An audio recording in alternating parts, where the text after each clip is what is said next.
주님의 이름으로 사랑하고 축복합니다. 오늘 하나님 말씀 빌립보서 1장 1절로 11절 말씀, 그 가운데에 3절로 11절 말씀을 봉독합니다.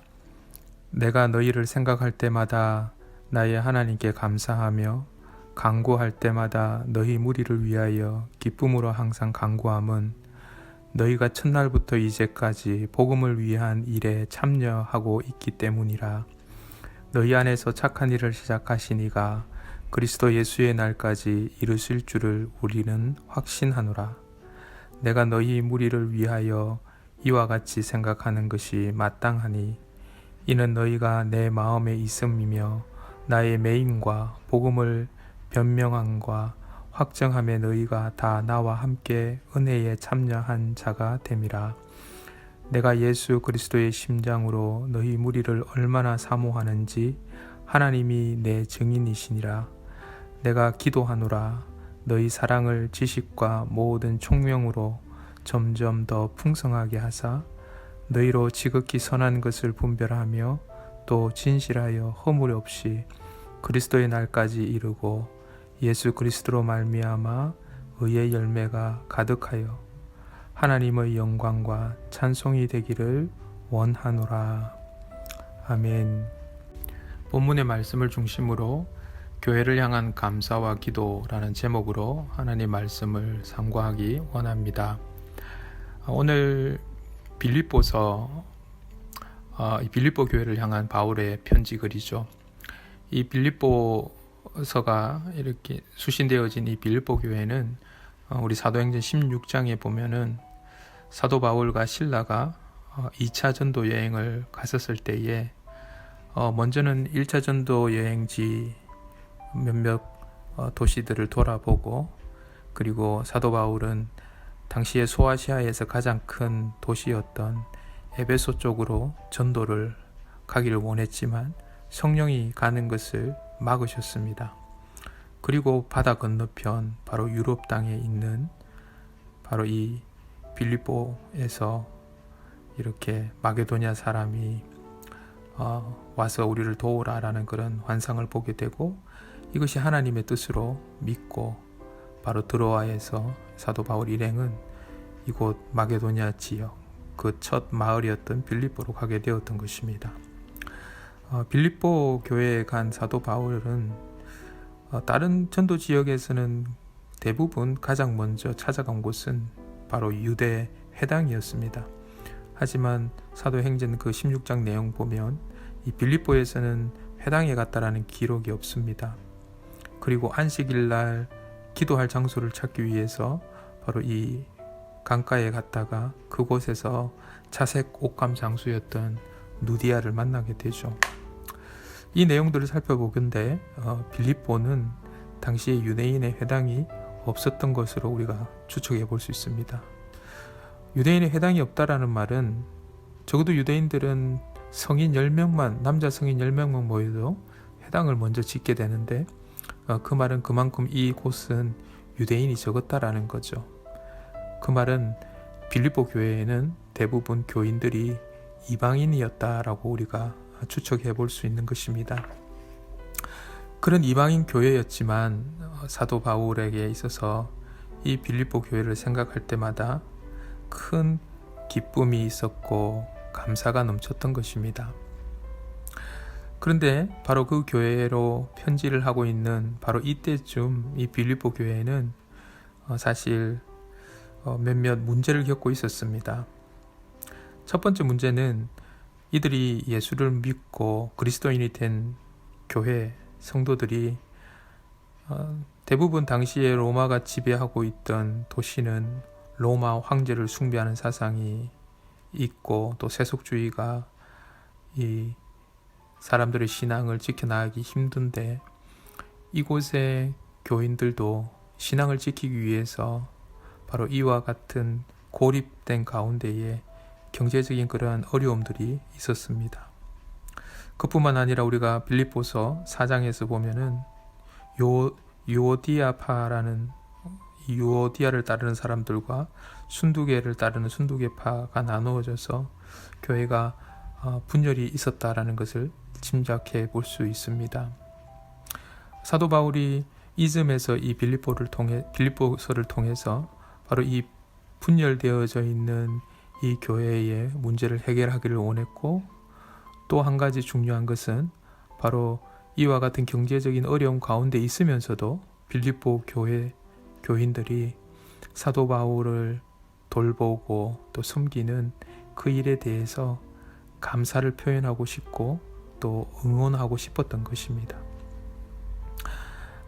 이와 같이 이 사도 바울은 이 빌립보 교회를 생각할 때마다 먼저 하나님 앞에 감사의 제목부터 먼저 떠올랐다라고 말합니다. 그리고 교회를 위해서 기도할 때마다 기쁨으로 항상 기도했다라고 그렇게 말했습니다. 왜 그럴까요? 오늘 3절에도 보니까 내가 너희를 생각할 때마다 나의 하나님께 감사하고, 또 4절에 간구할 때마다 너희 무리를 위하여 기쁨으로 항상 간구함은 이라고 말씀합니다. 빌립보 성도들은 사도 바울이 지금 감옥에 갇혀 있는데 이 편지를 쓸 때에 지금 이때에도 자기들도 넉넉하지 않는데 이 감옥에 갇힌 곳에 재정적인 그런 필요를 채워주고 있다라는 것입니다. 그들은 사도 바울을 그렇게 섬겨줬고, 사도 바울은 그들의 그 섬김을 기억하면서 이에 대해서 먼저 감사 인사를 전하고 있는 것입니다. 뿐만 아니라 5절에 보니까 이 빌립보 교회는 사도 바울이 이 선교하는 그때부터, 그래서 너희가 첫날부터 이제까지 복음을 위한 일에 참여하고 있기 때문이다 라고 이렇게 말씀하고 있습니다. 예수 믿는 그 순간부터 사도 바울이 교회를 개척하고 또 지속적인 선교를 할 때에 그 선교하는 사도 바울을 도왔을 뿐만 아니라 지금처럼 사도 바울이 감옥에 갇혀 있지만, 그래서 제대로 선교 활동을 할 수 없지만 변함없이 그와 함께 이 사도 바울의 이 복음을 위한 고난에 동참하고 있는 이 교회에 대한 사도 바울의 이 감사의 내용들인 것입니다.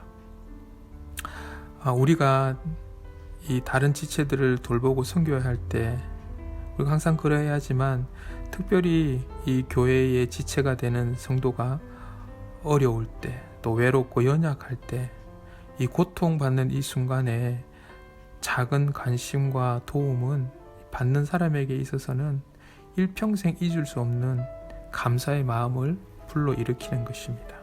빌립보 교회는 이렇게 사도 바울의 어려움을 도울 만큼 사랑이 넉넉한 교회였음에도 불구하고 또 교회 안에는 시기와 다툼이 있었던 그런 교회였습니다.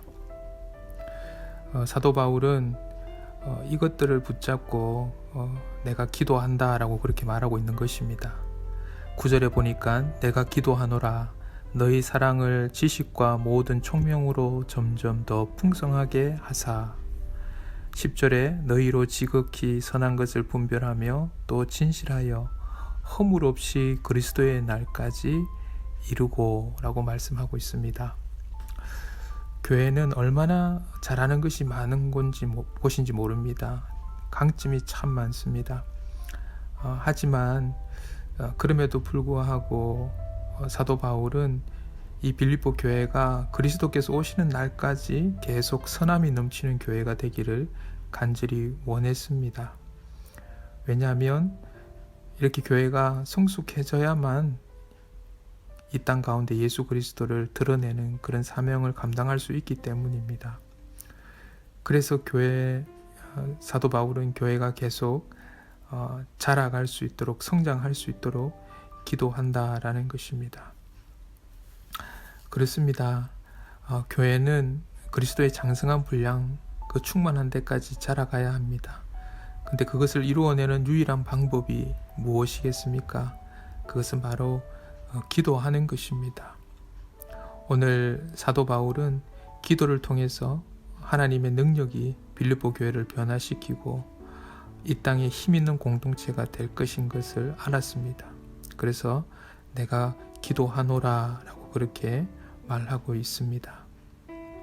우리의 교회가 하나님이 기대하시는 모습으로 회복되고 변화되기를 원한다면 우리 또한 끊임없이 기도해야 될 것입니다. 사랑하는 성도 여러분, 빌립보 교회는 어려운 상황 가운데에서도 바울을 아낌없이 후원하고 또 선교에 동참하는 그러한 교회였습니다. 그럼에도 불구하고 또 그들은 교회 내부에 자리 잡고 있는 그러한 시기와 다툼의 문제를 또 해결해야 되는 그런 문제도 있었던 교회입니다. 바울이 하나님께 감사하고 또 기도했던 이유가 바로 이 때문입니다.